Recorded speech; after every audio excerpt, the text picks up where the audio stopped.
What's up guys, Mickle here, and in this video, I wanted to finish off going through this issues with Ripple and XRP community-based investigation because I put out a video going over the first 6 points just the other day, and people seem to really enjoy it, and whether or not they believed all 6 points or there were just things in those points that they thought needed to be addressed, I think I was able to give some nuance to a lot of these points and really just break down my thinking behind them. Well, in this video, I want to go through the rest of the document because there are some very important points raised in this thing, and a lot of these questions get raised to the XRP community over and over again, so it's really nice for me to be able to address all these things in one place and just give you my overall thoughts on it. Like always, your support means so much to this channel. If you enjoy these videos, make sure to take a quick second to like this video and subscribe to my channel. It's really going to help me out so much. Also, if you ever need a good place to buy some XRP or the Flare token, make sure to check out my favorite exchange I'll pull down in the description of this video. With that said though, let's jump right into it, and I hope you guys enjoy the content. So like I said in the intro, I just wanted to go through the rest of this community-based investigation into Ripple and XRP because it brings up a lot of topics that honestly I don't talk about on this channel much. Now for me, a lot of the topics in this investigation are kind of just FUD points, or I didn't think they made a lot of sense. But a lot of these questions are legit, and it's really just my perspective. So hopefully me providing you this perspective at least gives you a different way to look at some of these things. And even if you don't necessarily 100% agree with what I'm saying, it's always important to look at multiple points of views on especially controversial topics like this. So let's jump right back into it. Number one, XRP does not gradually gain in price, while others, old and new coins, had big gains. Price of XRP for 5 years almost did not go up, and even before the SEC lawsuit. The USA market is only 5% of the whole XRP customer base, thus the SEC case doesn't have much effect on the price, especially in the long term. After 10 years, no bank is using XRP for transactions.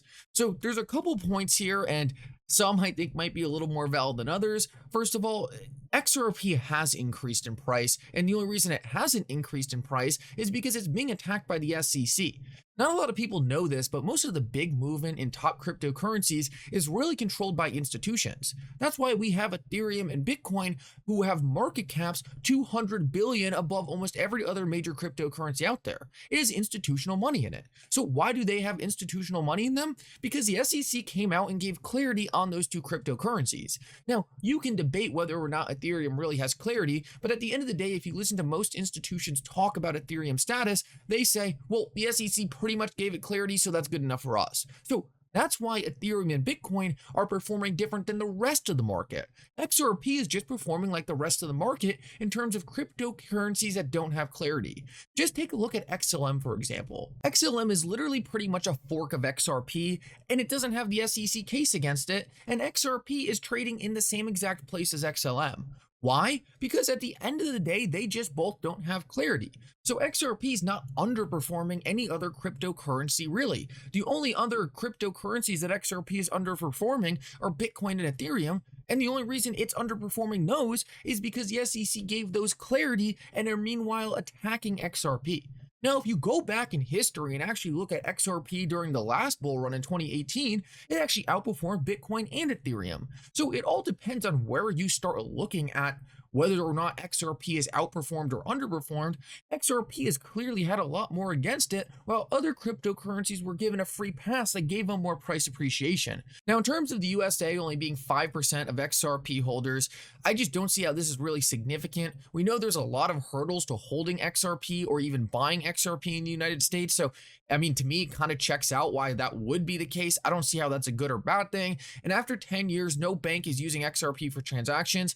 I don't even think that's true. I'm pretty sure SBI is using XRP for transactions. There's a whole bunch of different banks who I think we know would be using XRP for transactions if it wasn't for the Ripple SEC case. And meanwhile, Ripple's working with central banks on every single continent. They're working with places like Palau to create CBDCs. So, I mean, this is just trying to make it sound like XRP is getting no adoption. I think that's the furthest thing from the truth. The SEC's case scared off a bunch of institutions. There is no doubt about that, but I don't see how that's really Ripple or XRP's fault. If the SEC didn't come down and sue Ripple, I think we probably would have a lot of major banks using Ripple and XRP.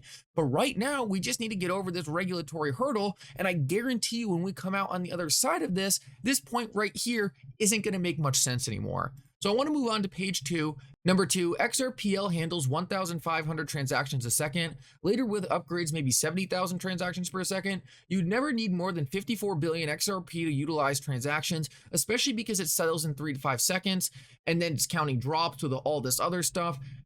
I just don't really believe the math here, to be completely honest with you. I have seen much smarter people, including board members of Ripple and people who now work at BlackRock, put out much different predictions for how XRP would be affected by transactions flowing over the network, how XRP's price would be affected. And I just don't really think there's any proof out there that says that 54 billion XRP is all you need.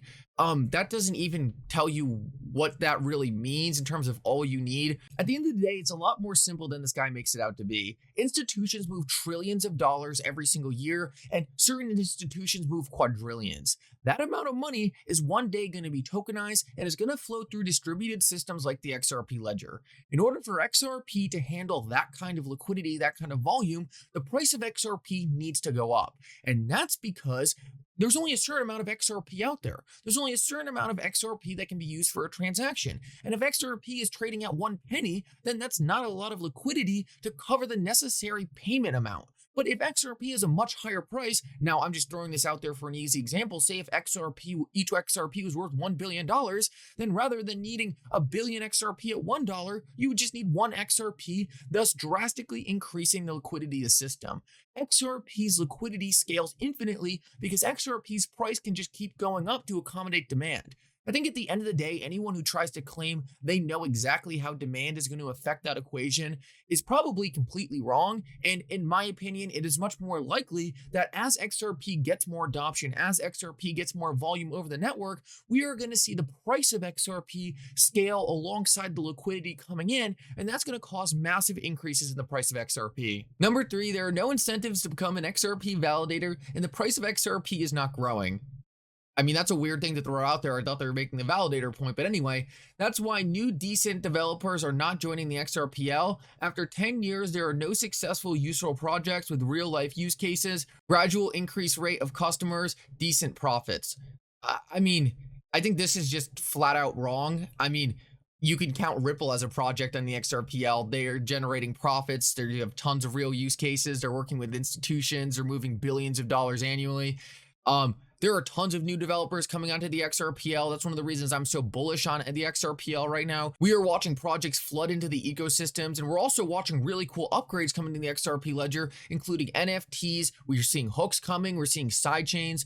And we're also seeing the automated market maker. There's a ton of really cool things that developers are finally going to get to use. Now, I do agree, in the past, this really was the case. There really wasn't that much development on the XRPL, and there wasn't really that much you could do with the XRPL because it was really just used for payments. There's only really so many different ways you can spin up a payment company because if you don't have smart contracts, it's hard to do a lot of the cool DeFi stuff and a lot of things with programmability.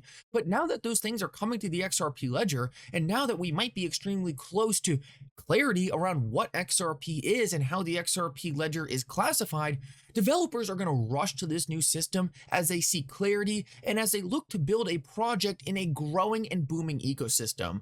Overall, I just really don't agree with this point. If this was put out there maybe 5 to 6 years ago, maybe I could jump on board with this, but I just think it's kind of dated. Number 4, Brad Garlinghouse said they need XRP sales to be cash flow positive, and customers have moved 10 billion so far on RippleNet, a revenue of only 21.9 million. XRP is Ripple's largest source of income. Ripple sold 500 million worth of XRP last quarter. RippleNet has just done 10 billion in volume the last 5 years. After 10 years, Ripple is still not cash flow positive without XRP. Now, this is just kind of a shot at Ripple, but I need to break this down. First of all, Ripple having revenue of 21.9 million is good. That's very good because that's a ton of money, and even with that alone, it's still very impressive just on software sales. Now, we need to understand Ripple could also probably be charging a lot more, but they don't have to because they can actually make their product more affordable for these institutions, incentivize them to use it by just selling XRP on the back end to cover the cost they need in order to make these things happen.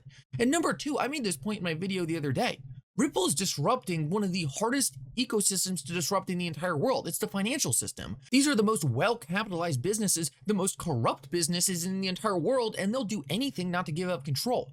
Ripple needs a lot of money to do that, and I don't think anyone in their right minds thinks Ripple's going to be able to do that simply on software sales. XRP is Ripple's secret war chest. Ripple knows XRP is going to go up a lot in the future. They don't want to just dump all their XRP right now. They probably want to dump as little XRP as possible. But at the end of the day, they're going to need cash in the short term for what they're trying to do. What they're trying to do is disrupt an entire global financial system. You can't do that with $21 million. The SEC's case against Ripple alone was $200 million. So Ripple needs a lot of money. I don't think they necessarily want to sell XRP, but they have to in order to gain mass adoption.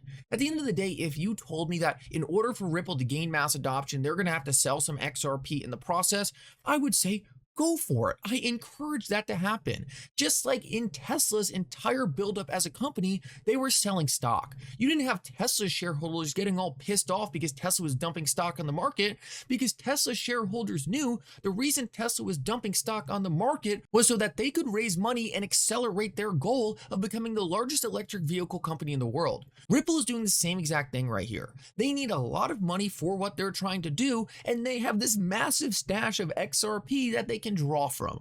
Hopefully one day Ripple's not going to have to sell XRP, or not nearly as much as they had in the past. But right now Ripple's going through its growing pains and not everything's going to be perfect. I do understand why people can get upset by this, but to me it just doesn't really make any sense when you think about it logically, and when you think about it from a standpoint that's not so focused on your own personal gain and more the gain of the entire ecosystem. So now I want to go over the solutions because I thought these were pretty interesting. 1, bring native build XRPL features such as smart contracts, DeFi, and dApps. Well, that's happening right now. And if this was written before those things were occurring, then I give them major props. I think this needed to happen a long time ago. I think we were probably a little late to incorporating these things, but people were really skeptical about doing anything that would hurt the XRP ledger for payments.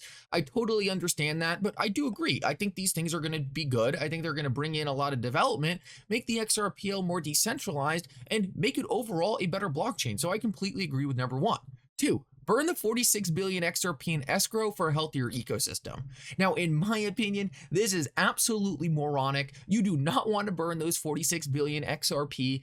XRP is already a deflationary system. XRP is constantly being burned. Yes, Ripple has a lot of XRP, but Ripple has proven over the years that they are willing to be a responsible custodian of that XRP. Ripple is doing everything in their power to grow the XRP ecosystem and doing more than anyone else out there. So I want Ripple to have those XRP. I want Ripple to be able to defend the XRP ledger from any attacks like we're watching against the SEC. And at the end of the day, if Ripple didn't have those XRP and they did get sued by the SEC, we'd probably be in a situation right now where Ripple couldn't fight back against the SEC. XRP would be declared a security in the United States, and that would destroy the ecosystem. So I think that fact alone proves that burning the 46 billion XRP makes absolutely no sense. If Ripple really was being malicious and just dumping billions every single year and just trying to destroy the ecosystem and just using it to make their founders rich, completely different story, but none of that is even close to true, so I just hate number 2. And last of all, number 3, build for the benefit of the public and let public access to utilize private products. I think that last sentence might be a little misstructured, but look, Ripple wanted to build things for retail. They wanted to build things for the public. They were literally told they couldn't in a lawsuit against FinCEN. So this whole part of their business was shut down.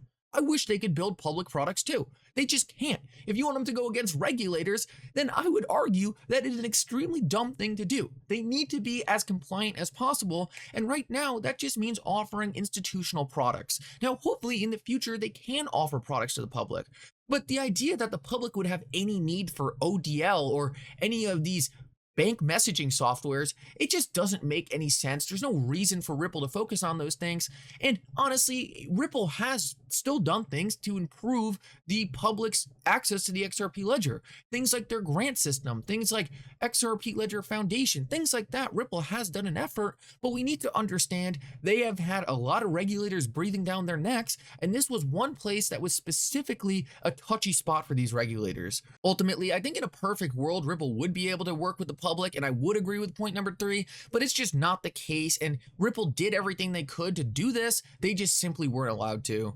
Anyway, guys, I hope you enjoyed this update. It was pretty fun going through these different points. Hopefully I addressed most of them. Overall, I think a lot of these points really have been brought up before in the past. I don't agree with a lot of them. I think a lot of them are really just made from people who are upset XRP hasn't gone up in price and are just looking for reasons to blame Ripple for that.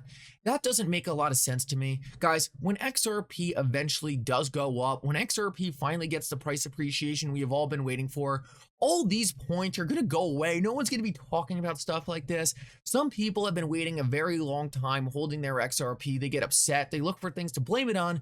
These just aren't the things to blame it on. Not a lot of them check out, and a lot of them are just trying to pin Ripple for things that aren't really Ripple's fault at all. Anyway, though, guys, I hope you enjoyed this update. If you did, make sure to like and subscribe. And for now, Mickle out.